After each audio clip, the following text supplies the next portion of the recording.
Hey Gems, how you doing? How's the kids? How's the dog? And how's the grass?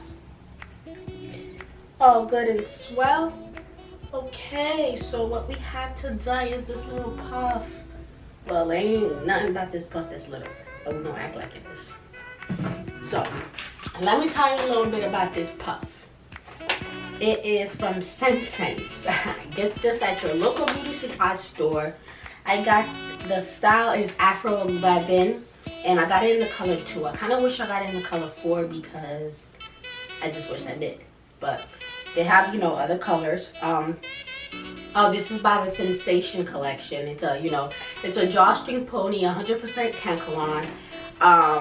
When I first purchased the hair, I followed in the back the instructions for maintenance. I washed it. It says with shampoo and conditioner.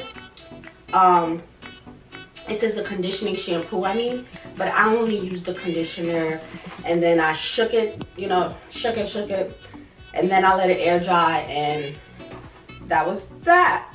If you want to see how I got this ponytail, please continue to watch, and don't forget to like, subscribe, leave a comment below, let you know how you feel, and I will see you next time, gents.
Dancing.